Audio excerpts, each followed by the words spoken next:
The South African Weather Service has issued a warning of a heatwave across several provinces, including the Northern and Eastern Cape, Northwest, Gauteng, Free State and Limpopo. Now, in the Northern Cape, areas such as Upington and Kakamas are expected to peak at 42 degrees Celsius between today and tomorrow. Now, health authorities have advised members of the public to stay hydrated and also avoid direct sunlight. So for more on this, we're joined via video link by Patrick Bond, Professor of Sociology at the University of Johannesburg, joining us via video link to unpack further. Prof, good afternoon. Thank you for joining us here on the SABC at this hour. Thanks for having me. So, Prof, Johannesburg's ongoing water supply crisis is a reminder that the infrastructural network is not being properly maintained. How does this relate to government's ability to address issues such as heat waves, droughts, wildfires, even floods and cyclones, rising sea levels, just given the reality on the ground? Yes, and these are the problems that even our finance minister, who controls the tap, not on water, but on the funding that can provide the water, was himself recognizing.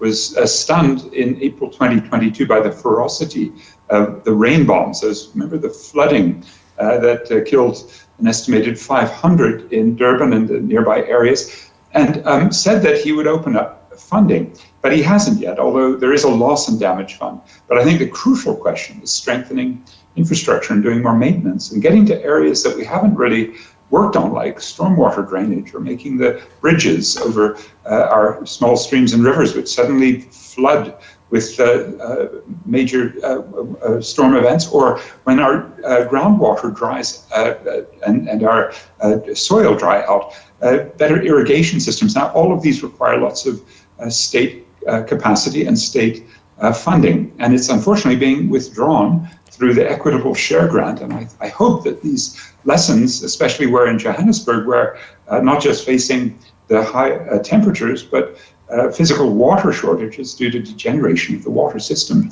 And it's really time for the whole state to get back to action and hire workers to fix these awful infrastructure gaps. Prof Patrick, South Africa's coal reliance obviously also makes it a big greenhouse gas emitter. And because attention is often given to mitigation of these emissions, cutting of CO2, as well as methane from coal-fired power plants, either by shutting them down early.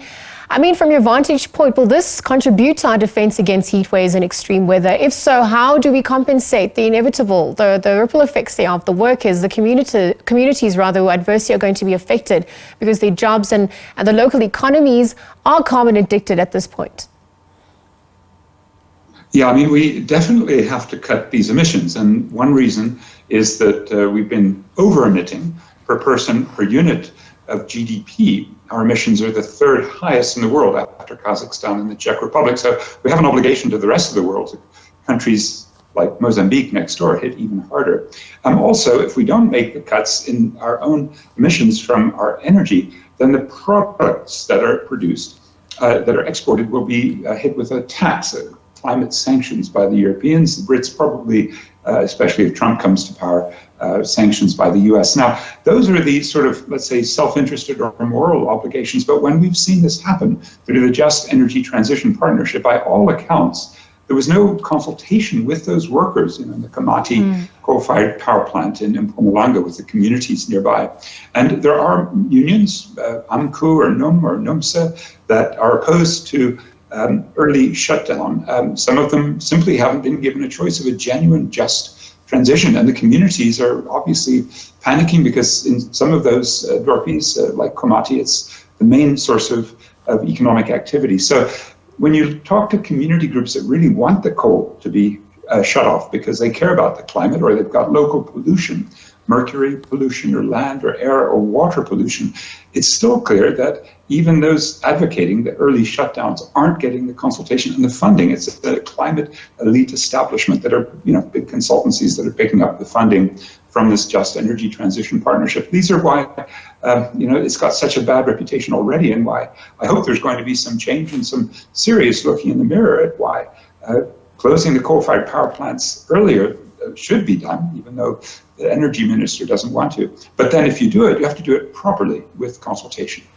Because, Prof, the most vulnerable, the marginalized are often the ones who, are impacted the most. And so when we look at the mitigatory measures, and when they become not enough in the short term at least, when state spending on climate proofing adaptation is inadequate, we look at other options. The United Nations, our own government, are they then able to supply so-called loss and damage funds to victims of climate crisis as well? Talk us through about what the reality is on that front. Yeah, once again, I would really stress the need to turn to the people affected. Now, in the Mpumalanga area, which is, as I said, a climate villain, and when you shut down the coal-fired power plants, I would go to a group, MAKUA, the Mining Affected Communities United in Action, or Earth Life Africa, or many of the groups that have come up and said, yeah, we'd like to see the change, but we're also going to be affected. And so there is money for that sort of mitigation. And then when it comes to the loss and damage, as you say, I would turn again to communities and their organizations in areas like South Durban, and where the South Durban Community Environmental Alliance has, for 25 years or more, actually really said, look, we're both a victim because the cyclones, the mega storms, these rain bombs hit us first, and areas in Mlazi and Lamontville, and especially the hilly areas and the areas near the Mqetazana River, they really are the ones where people have died because of lack of attention by the city to stormwater drainage or decent infrastructure, good housing. And then I would look at those communities and say, well, where should loss and damage be paid? And unfortunately, the city of Durban is fairly typical.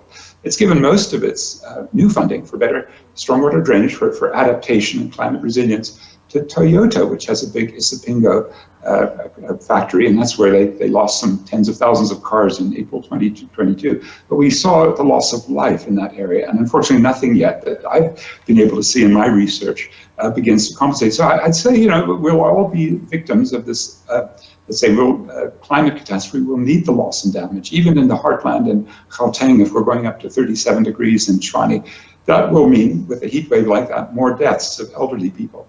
The drought conditions will affect agriculture. We'll really need loss and damage. So I think it's up to good advocates. I point to an example, the Water Community Action Network, with an NGO called ALTA sponsoring it, that's really working hard on fixing our Johannesburg water system and working across the country.